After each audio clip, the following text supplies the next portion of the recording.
Hey there, competitive exam aspirants. If you've ever found yourself staring at a clock during a math test, just completely sweating over weird angles, faulty hands, or bizarre mirror images, well, you are in exactly the right place. Today, we're taking a super dense 45-minute lecture and distilling it down into a sleek, high-yield cheat sheet. No fluff, absolutely no filler, just the exact shortcuts and strategies you need to hack these questions. So, adopt the mindset of a master problem solver right now, because by the end of this explainer, you are literally never going to look at a clock the same way again. Okay, let's dive into this. Here is your ultimate progressive level-up syllabus for exam success. First, the anatomy of a clock. Second, the master angle formula. Third, special angles and overlaps. Fourth, deciphering faulty clocks. And finally, mirror and water images. All right, level 1, the anatomy of a clock. Calculating degrees, not time. To beat this first level, you've got to undergo a complete perspective shift. Seriously, forget telling time. When you see a clock on an exam, you're actually looking at a perfect 360-degree circle that's been evenly sliced into 12 parts. And honestly, that is the foundational secret to unlocking every single calculation we're about to do today. So how simple does the math get once you break it down like that? Well, if 360 degrees is divided by 12 hours, each hour block represents exactly 30 degrees. Makes sense, right? Now, how fast do the hands actually move? To cover those 30 degrees in an hour, the short hour hand inches along at a speed of half a degree every single minute. The minute hand, though, it's sprinting. It has to cover the full 360 degrees in 60 minutes, meaning it travels at a brisk 6 degrees per minute. Just remember these two speeds, half a degree for the hour hand, 6 degrees for the minute hand. Moving on to level 2, the master angle formula, your ultimate time saver. Excellent work grasping those mechanics. Now that we really understand the anatomy, it's time to unlock the ultimate shortcut code. This is the master formula that turns tedious manual calculations of those hand speeds into simple arithmetic. Here is the absolute crucial point. Theta equals 11m minus 60h, all divided by 2. This right here is your golden ticket for finding the angle between the hands at any given time. M stands for the exact minutes, and H stands for the hour. Let's actually test this with an example straight from our source material. What is the angle at 2:24 a.m.? Let's just plug it in. The minutes, M, is 24. The hour, H, is 2. So we multiply 11 by 24 to get 264. Then we multiply 60 by 2 to get 120. Subtract 120 from 264, which leaves us with 144. Divide that by 2, and boom, exactly 72 degrees. No drawing little clocks on your scratch paper, no guessing, just raw, efficient math. Let's hit level 3, special angles and overlaps, the predictable patterns. Time to level up again. Exam setters absolutely love testing the tricky, predictable patterns of clock hands. They are completely obsessed with specific alignments, like when the hands perfectly overlap or sit directly opposite each other. So let's decode their favorite tricks. I want you to treat this like a flashcard. Think about it for a second. If they coincide once an hour, how many times do clock hands perfectly overlap in a standard 12-hour period? Got your answer?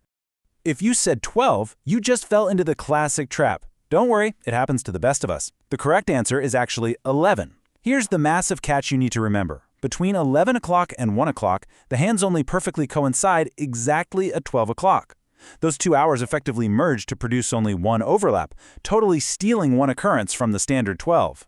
And this brilliantly illustrates the exact data matrix you need to memorize.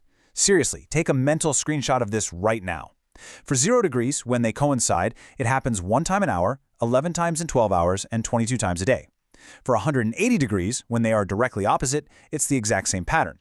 1 time an hour, 11 times in 12 hours, 22 times a day. But look at the 90-degree right angles.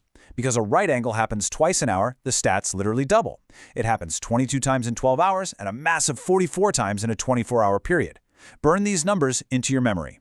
Now, when the exam asks you for the exact minute these special angles happen, you'll want to use these derived shortcut formulas. For 0 degrees, the minutes equals 60 times the hour divided by 11. For 180 degrees, it's 60 times the hour plus or minus 6, all divided by 11.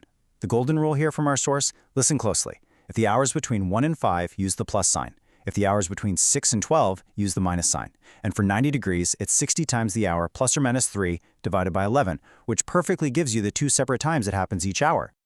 Okay, level 4, deciphering faulty clocks. We are officially beating the boss level.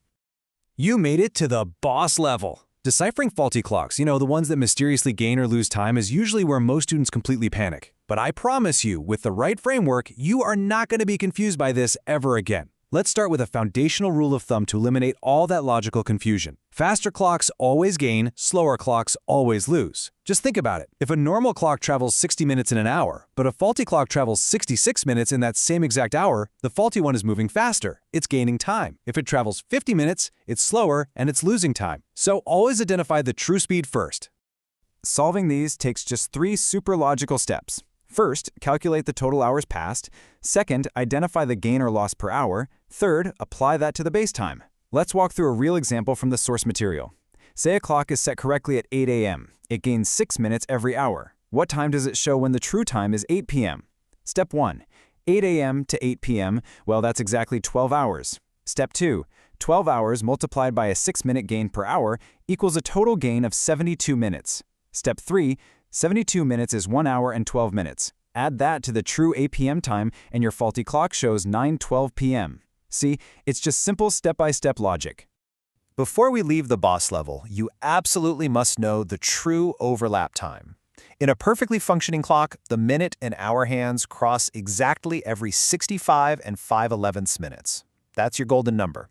If an exam tells you a clock's hands overlap in any less time than this, say 61 minutes, you instantly know that clock is moving too fast and gaining time, because it beat the perfect 65 and 5/11 benchmark. Finally, level 5, mirror and water images, the visual calculation tricks. Let's see how all this builds into our final level. Sometimes exams don't ask about time passing. They ask what a clock looks like in a mirror or reflected in a puddle of water. Don't worry, you don't need wild spatial reasoning for this. You just need these instant solve math tricks.